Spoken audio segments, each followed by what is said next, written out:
It's the Real News Network. I'm Sharmini Pires coming to you from Baltimore.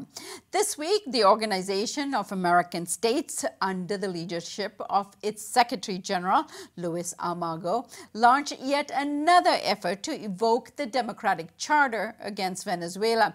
Bolivia and Venezuela called this attempt a coup d'etat within the OAS because it ignored the OAS's own procedures. The effort also failed because only 15 of the 35 member countries voted in favor of the resolution, which would have expelled Venezuela from the OAS. The justification for invoking the OAS's Democratic Charter against Venezuela this time is that the Venezuelan Supreme Court violated the Constitution when it stripped the legislature of its functions last week. A few days later, though, the court revised and reversed most of that decision.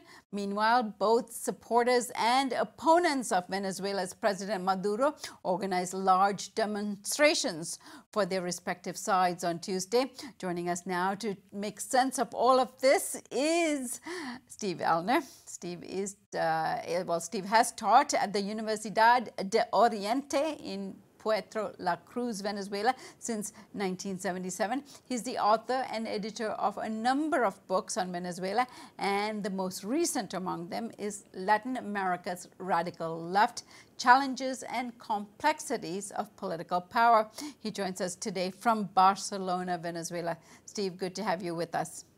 Thanks for having me on the program.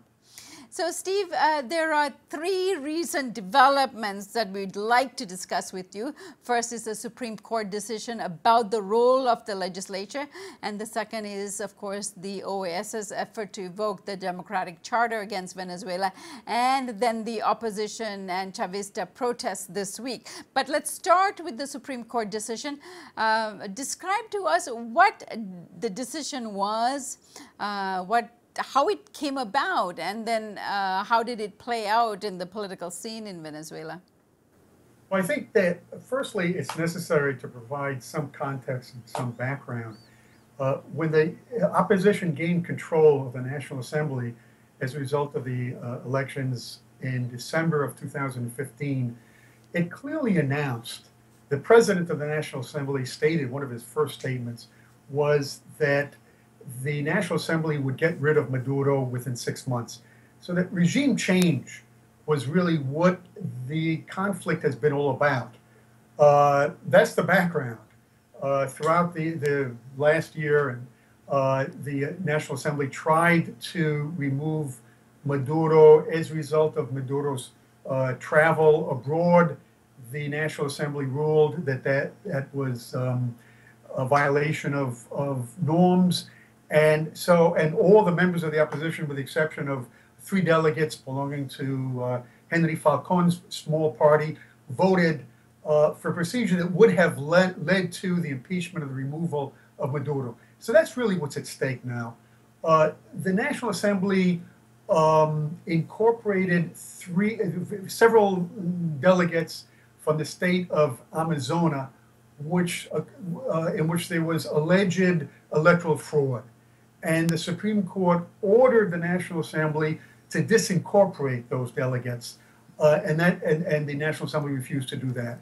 So that was the background. That was the reason why the Supreme Court, the Tribunal Supremo de Justicia, made that decision, and then a day later or that evening revoked the decision with regard to the closing of the National Assembly. Right. And then, of course, how did it play out politically in Venezuela? I understand that the Attorney General actually came out against the decision, and then the National Security Council met, and then, from what I understand, the Supreme Court reversed its decision. What exactly happened? Right. There was opposition within the state. And Ortega Diaz, who's the Attorney General, voiced opposition to that decision. And Maduro called on the Supreme Court to revoke the decision. And so all that played out within 24 hours. And this gave the OAS the opportunity, at least the OAS Secretary General, to immediately call an emergency meeting, which he did on Friday.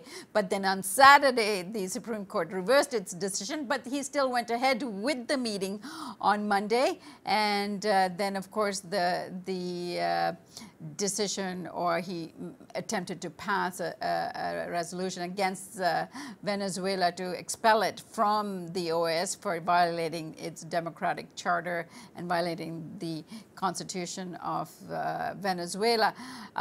First of all, it didn't pass. I should say that the vote was 15 to 35. It didn't pass, but you know, how do you justify the behavior of the OAS Secretary General to move so swiftly on something that was just evolving in the Venezuelan case? Well, Almagro is clearly aligned with the Venezuelan opposition. He's met with members of the Venezuelan opposition at least on 26 occasions last year. He's met with Borges, the president of the National Assembly, now, and his explicit position is calling for national elections. Elections are slated for next year. Presidential elections are slated for next year. But the opposition, as well as the Trump administration, are calling on the government to hold elections now. So that there's an impasse in Venezuela, and it seems to me that situations in other countries demonstrate that attempt at regime change, when you have a government that has some important backing, isn't completely discredited, that is a recipe for chaos and perhaps civil war. We see that in Syria. And I think that there's a very definite possibility that that situation can occur in Venezuela. Right. And why did the Secretary General of the OAS follow through with the vote and the meeting after the Supreme Court reversed its decision? The position of the opposition is now that the judges of the Supreme Court should be removed. It's kind of ironic because Almagro was objecting to the fact that the Supreme Court was removing or was basically closing down the National Assembly. Now the National Assembly is calling for the same with regard to the Supreme Court. But the position of the opposition is, and the demonstrations today, the banner of the demonstrators was that the Supreme Court judges should be removed. Right. And let's add some fuel to this fire. Before the vote took place in the OAS, Florida Senator Marco Rubio stated quite clearly in the Miami Herald that countries such as El Salvador, Haiti, and the Dominican Republic in particular should not side with Venezuela here unless they were willing to lose foreign aid support from the United States.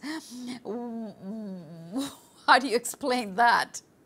Well, it shouldn't be surprising. The position of the United States all along has been to isolate Venezuela and to pressure regional countries to distance themselves from Venezuela. The WikiLeaks documents show that specifically in the case of Haiti, as a matter of fact, the ambassador to Haiti tried to convince the Haitian government to withdraw from Petrocaribe, an agreement of the Caribbean nations that provide oil under pretty favorable terms to those countries.